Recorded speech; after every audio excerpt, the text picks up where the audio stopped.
For as long as I can remember, just about my entire life, we've been watching Jesus Christ Superstar in my house or my parents' house, wherever we happen to be, around Easter time every single year. And it was an honor to meet this guy for the first time a couple of years ago, and it's certainly an honor to have you back today. It's the star of that movie. It's Ted Neeley. Ted, how are you, my friend? Good to see you. I'm doing great. I hope you're doing well too. You look wonderful, man. Well, thank you. I don't look anywhere near as good as you, but I appreciate the compliment. I was very mad, Ted. I was angry when my sister Monica sent me pictures. My mom's hugging you, she's hugging on you. I guess they went and saw Jesus Christ Superstar. And is this what you do? You go to different theaters because they weren't sure you were going to be there, saw you, went and spent time with you, which I was very, very angry that I didn't get to go. But then I get to talk to you now, which is great. How are you doing this 50 some odd years later? You going to different theaters and meeting the people that are watching the movie? Absolutely. We go all over America and you go to major theaters in every city and the people come to see Superstar and we have a whole thing that we do with the VIP people before the show and then the show begins and then we watch and they're dancing and singing all along with us in the show. It's just the most incredible experience and I am the one in the world who can't believe it's still happening after all this time. Well, I'm going to make the argument that it's bigger today than it was back then. And the reason why, I think for you and the crew on that movie, it was a job. It was a movie. Now, it became something much more, obviously. But there's no way in 1973 that you thought to yourself, 50 some odd years later, I'm not only going to be talking about this, but it will have been the role of my life. So when you're that young guy, 50 some odd years later, am I right that it was, okay, this is a great gig. I got a great job. Let's go do this. You're absolutely right. It was a miracle that I got to be in it to start with. And we didn't even know it was going to be released because Norman Jewison, the producer, director, screenplay writer, and all that, Yeah. he had, done many successful films and he wrote the screenplay, sent it to all the movie companies he'd worked with and said, "What do you think?" And they all said, "Norman, you're wasting your time. Nobody's interested in a rock opera movie, and especially not if it's about religion. So Wow. we're not." So he and a couple of his buddies put it all together. He could have done it in any desert anywhere. He took us all to Israel, right there in the Dead Sea, Negev Desert, and it was just the most wonderful experience we have ever had. And it was right at the end of that 6 day war, Yeah. yet they were still bombing the borders all around us. So ever so often, after he said action, he'd say, "Hit the dirt," because the planes are coming. Well, I mean, I think God protected you guys. I mean, I would have to believe that. With you doing it there in Israel in that time, in that era. I mean, it's tumultuous now. It's horrible now, but there have been periods of peace in between. It wasn't a very peaceful area. Did you ever think to yourself, maybe I shouldn't go? This is too dangerous. Or again, this is a great opportunity, and I can't wait to do it. Well, it was the second thing you said. It's a great opportunity, but we didn't want to go over there and get killed. Well, of course not. Yeah, of course not. And the people there made an arrangement with Norman to let us know when it was safe to come.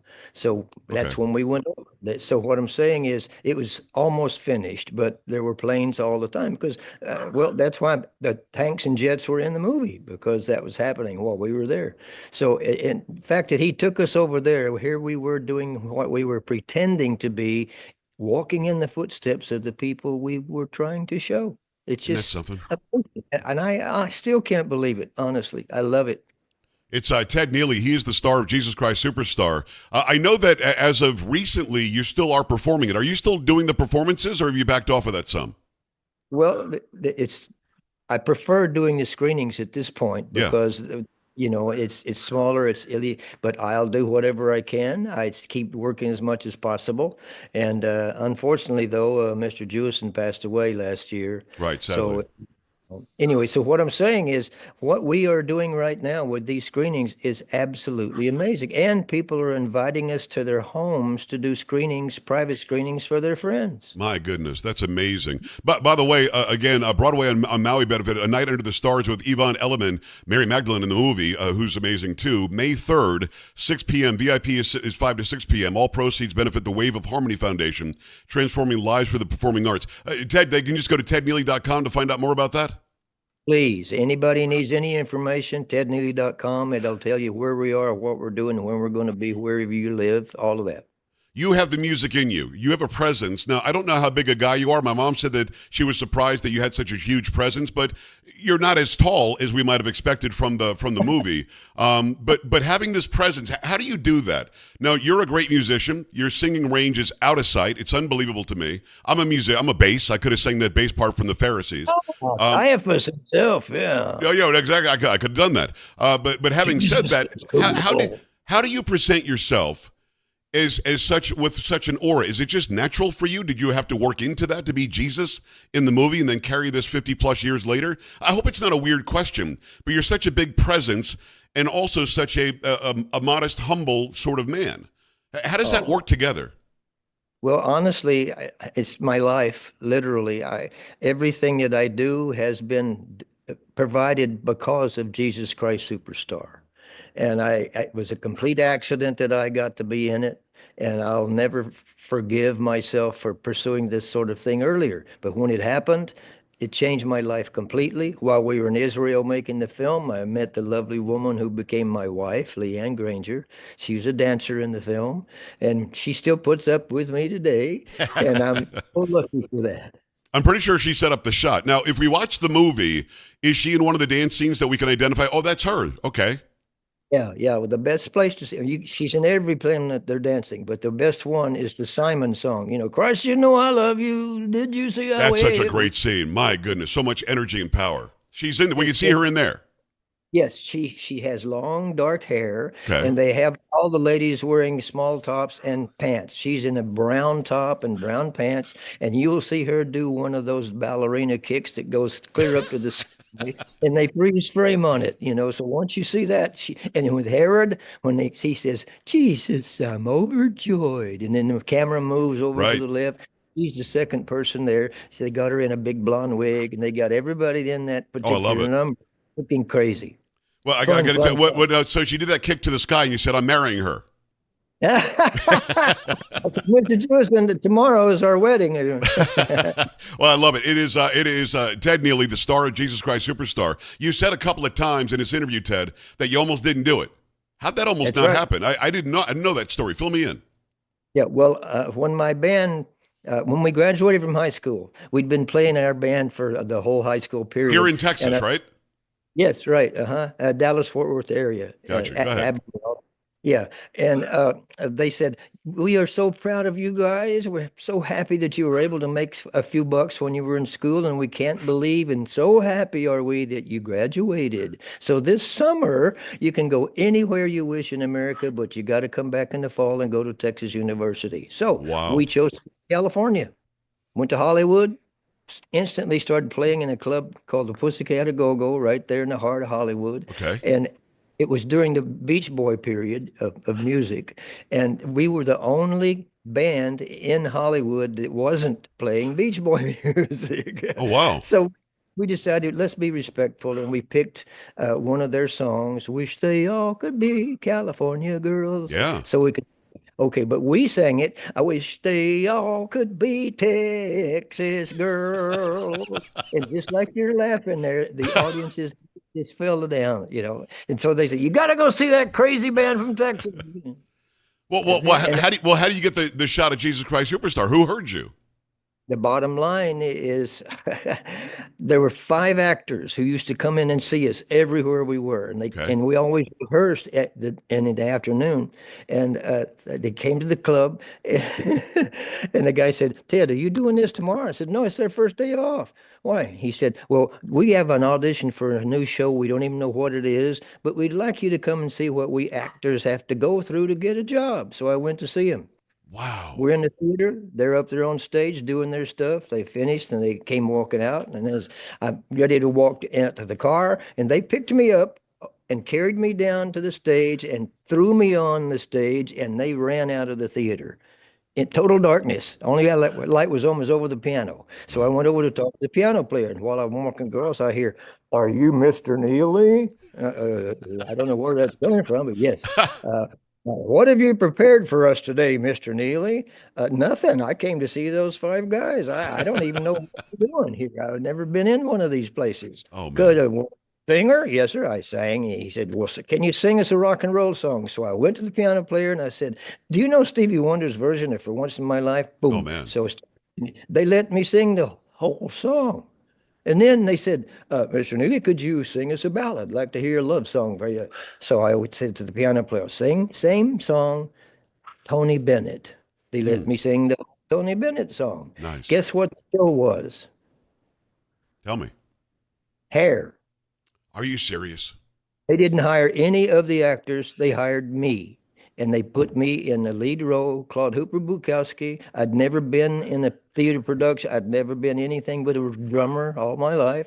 And that's what started it. And that voice was, are you Mr. Neely? Was a wonderful director named Tom O'Horgan. He directed Hair, Sergeant Pepper. He didn't direct Tommy, but he told his buddy director to hire me for to sing Tommy. And Yeah. he showed me how to walk on stage, Isn't that something? and star happened, and that was Norman Jewison, Mr. Jewison. They He said we're decided, gonna do this rock opera movie, and you should be the guy. that's right, exactly. Divine Same way with intervention, no, Ted? I mean, it had to be divine intervention. You came from Texas to Hollywood, singing about Texas girls, and suddenly you're Jesus Christ in the movie. I mean, it had to be divine intervention, no?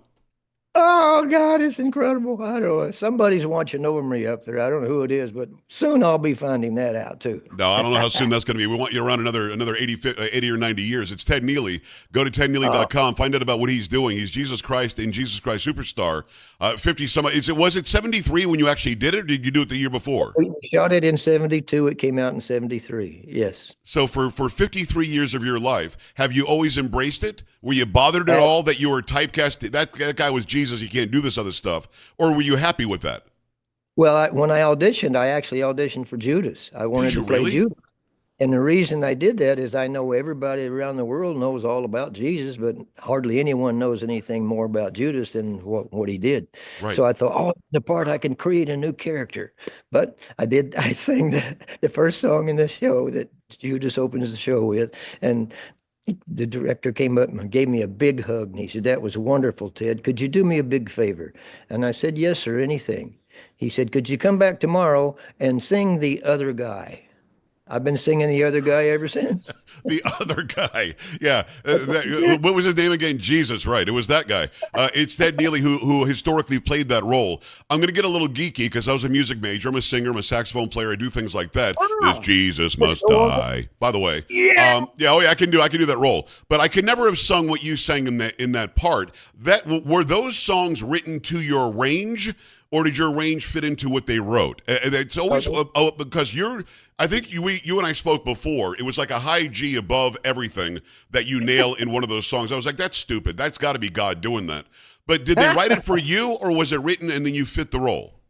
Oh no, it was written long before the movie, and the guy that played it that sang it in the record didn't get a shot. Mr. Jewison wanted all unknowns, and that's the way it worked. Isn't that something? And your voice just happens that you must have 3 or 4 octaves. So I mean, I don't think anybody else could have done it. I'll be honest with you, Ted. I don't think anybody else had that range. Oh, thank you very much. Hopefully, they just weren't in the area, or they'd have been there No, I don't know. challenging I don't me. know. I don't know about that. It's Ted Neely, Jesus in Jesus Christ Superstar. So when you're doing the movie, I know that the soundtrack was recorded separate, but you do it so well where you're lip syncing to what you actually sang. Were you always an emotional singer like that? There's so much power in the emotion of your voice, either anger or sadness or empathy. There was all of that was there when you sing those songs. Were you always that kind of a singer, or when you're singing Texas Girls, there was a different Ted Neely singing that? Oh yeah, he was a happy guy.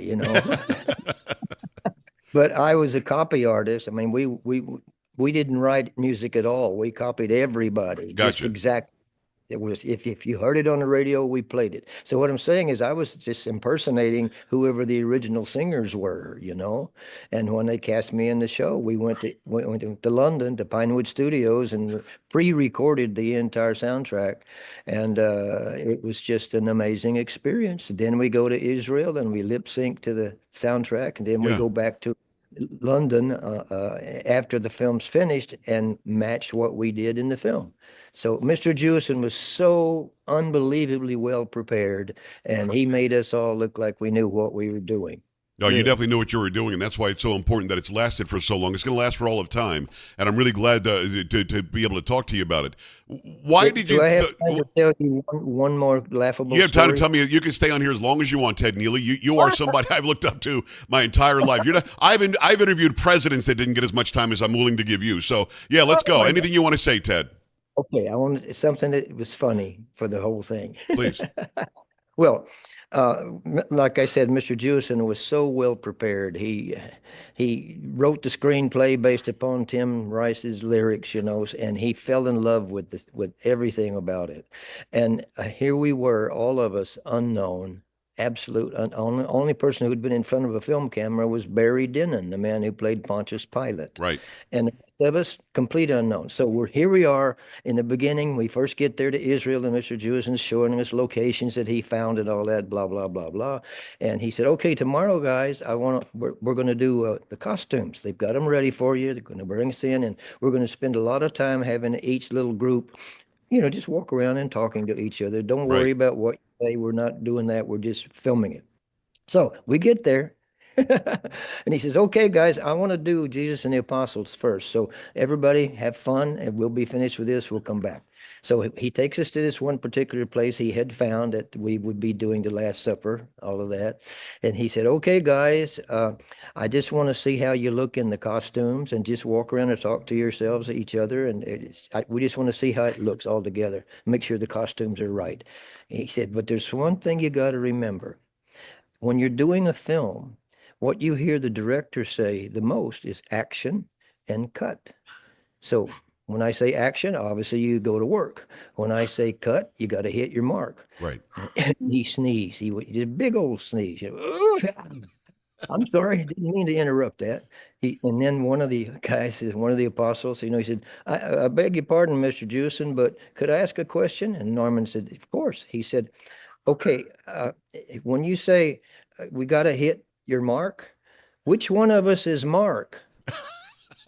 That's how stupid we were. Come on, Ted Neely. I mean, but listen, I probably would have asked that same kind of question. It's, I love it.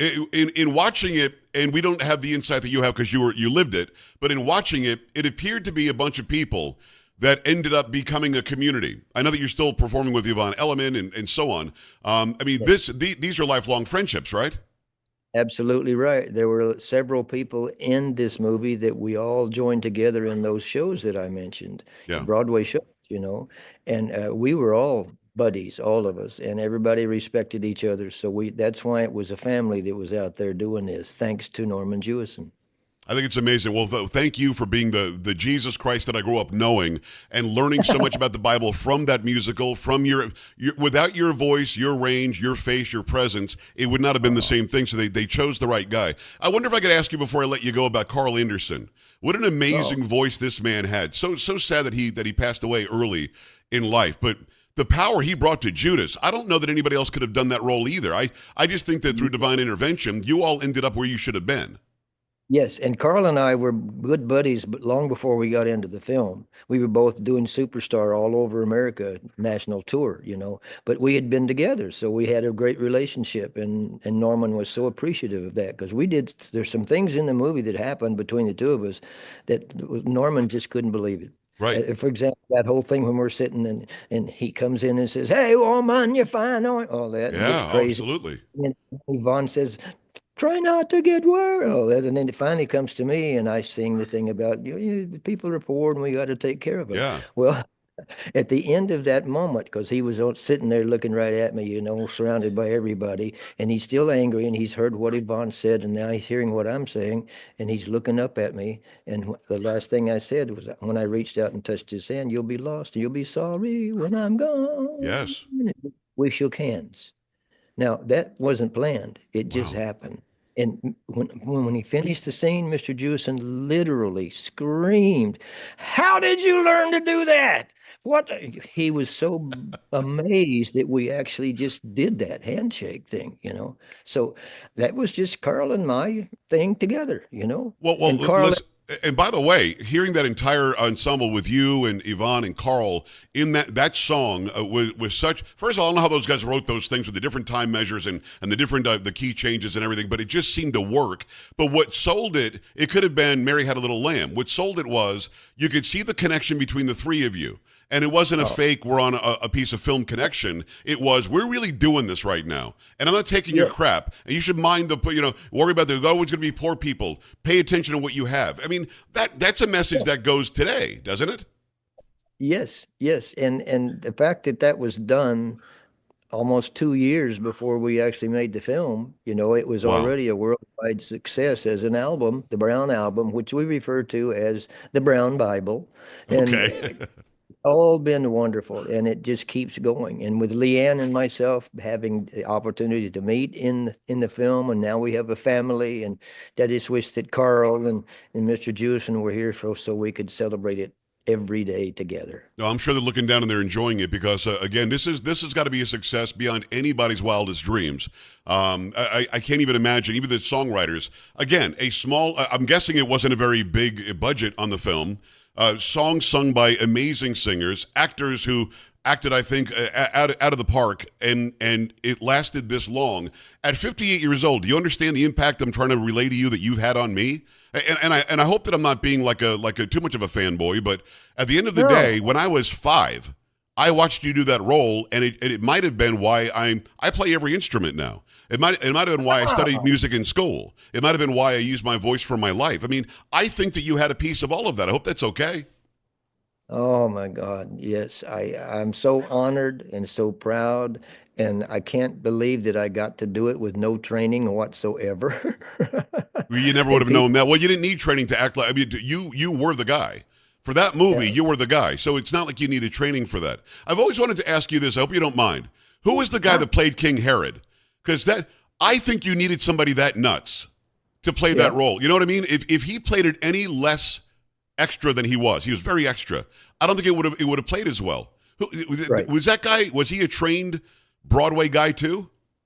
Well, sort of. It's Josh Mostel, Zero Mostel's son. Oh wow, And he I has didn't know that. been very experienced, you know. And that first moment, I mean, every time we've screened this film, whenever they finish the scene before, which is me and with Pilot and all that, you know, and then you see all the people walking down and you see the mountains. And then, anyway, so then after Pilot's over, it just fades right into Josh Mostel and he goes, Yes, "Jesus, I'm overjoyed right. to meet you."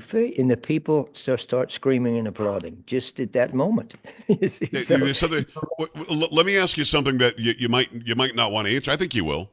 Would you change anything about the movie, Ted? I mean, for me, it is a masterpiece as is. But when you were doing it, did you think maybe I could have done this? Or even 50 some odd years later, do you think to yourself we should have done that? Or is it exactly what it is, and that's why we love it so much? there's one moment for me, and every time I see it, because we do people sitting beside me, they're VIPs, and we talk and all that, I tell them it's that after the scene with the lepers, and I'm going, Yes. trying, and then last thing I say is, "Leave me Yeah. alone," and they walk away. Well, the next thing you see is me walking up to Yvonne, Right. and she hands me a coat, and then I turn and walk away. If I could, I'd get in there and change it right now because it felt perfect at the time, but when I see it, I should have at least maybe reached up and touched her cheek and to say thank you. Yes. But I didn't do that, you see. Well, I wish I again, I think it's perfect as is. But now that you say it that way, had you shown her a bit of appreciation right then, I get what you're talking about. But I think she got that appreciation from you anyway. The character I'm talking about, I don't know Yvonne, Oh but the yeah, character she I'm talking, did. I think you got that already. That you were thankful that she was the one that was there to console you or comfort you at that moment. I feel that when I watch it. So I don't know. The change would have been great, but I think the way it is kind of perfect, if that makes sense. It works, absolutely works, especially to see her again without my hugging her or whatever. She actually then goes and sings that magnificent song. she's brilliant. And we're going to be together soon in Hawaii, raising funds for a new children's theater. She and I are going to be singing over there in Maui. Isn't that Want to something? come? Well, I wish I could. I've actually got a radio station in Honolulu. They're listening to us right now on the 170 stations that we have. So if I could get there, I would love to get there. We'll see if we can. But let me close with this. There's a new generation taking over the roles that you all played so perfectly 50 some odd years ago. Are they at least being smart enough to say, hey, Ted, can I talk to you about how you did it? Are you talking to the new people that will do this as a cast, or does that happen separate from you completely? Well, I haven't had that yet. It's just I'm never around when somebody needs me, I guess. Maybe they try to contact me or something. But the bottom line is I would do anything I could to help people feel comfortable. Because you think about the scary feeling that has in the persons who do any one of those characters, you know. So I appreciate what you just said, and that's a great compliment. I thank you for that. But the fact is that Mr. Jewison loved the fact that we were stupid about anything. So it wouldn't be one of those things where we're trying to show off and be, big solo people. We were people who were living this life the same way, that had loved each other for years, and Norman did everything to make that happen. Well, what he put together was just, again, I'll say it again. I said it 3 or 4 times. Divine intervention. He got the message from God himself and said, yeah, these are the people. This is the ensemble. Because I don't know that it works that well if it's anybody else. Now, of course, we don't see anybody else doing it because we didn't need to. But I do want to end with this. This Jesus must die. I'm telling you, I could have played the role. Ted, I could have played the role. I'm there for you. But what's interesting, and this is not me patting myself on the back, I'm a bass, but I also have pretty good falsetto. If they tried to cast me as you, I would have run away. So I don't know who else is ever going to try to do it, because they shouldn't try to do it. What you did was groundbreaking. It was earth-shattering. I think it was the opening of other rock operas that ended up going on screen that weren't nearly as good, in my opinion. And I can't thank you enough for being such a strong force in my life, unbeknownst to you until a few years ago. Thank you for being such a strong force in my life. Every single year when we get around Holy Time, I've got to watch Ted do that again. And now I'm going to be looking for your wife with the leg kick. Yes. She's magnificent. All the dancers were incredible. But, as they say, can't take my eyes off of you. Exactly right, my friend. Exactly. You and I should do a duet at some point. Yes, I would love You that. know who I'm interviewing soon? I'm interviewing my friend Bill Medley from the Righteous Brothers, and I've had him on a few times, and he's the one guy I keep saying, Bill, I can sing your songs, just to let you know. I think that you and I should do a Righteous Brothers thing with your beautiful voice and my bass growl. I mean, let's do that. That would be wonderful. I'd love to work with you. Ted, it would be amazing. Oh, like this. No. No, it would be amazing. Do me a favor.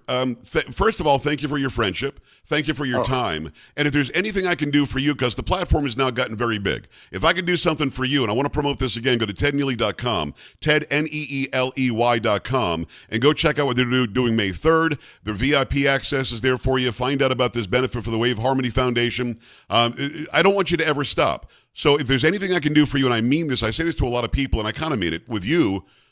You should have my number. I'll make sure that you get it. Anything I can do for you, I want to make sure people understand in this generation why you're such a big, impactful figure for my generation and beyond, okay?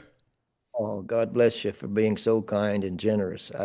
I wish I was sitting right next to you right now. We'll do that soon, my friend. And I'll tell you this, if my sister and mother go and see you in person again and not tell me, because I'll fly in, I will be very angry. That's wonderful. Where do they actually live? Yeah, they're in Palm Beach County, Florida, and I'm here in San Antonio, Texas. So, yeah, they went and saw you there, and when she sent me the pictures, I was very jealous and very happy for them. My mother is still talking about it. I don't think she's washed since she shook your hand. So I think it's amazing. Ted, keep on doing what you're doing. And again, and I mean this, for you and your wife both, because I know that she's right there as well. Anything I can do for you, make sure you just say the word, okay? I will, and I can't wait to see you face to face. Thank you, brother. God bless you, and thanks for coming on. We're going to take a break here. We're back after this in the Joe Pags Show. Stay right here.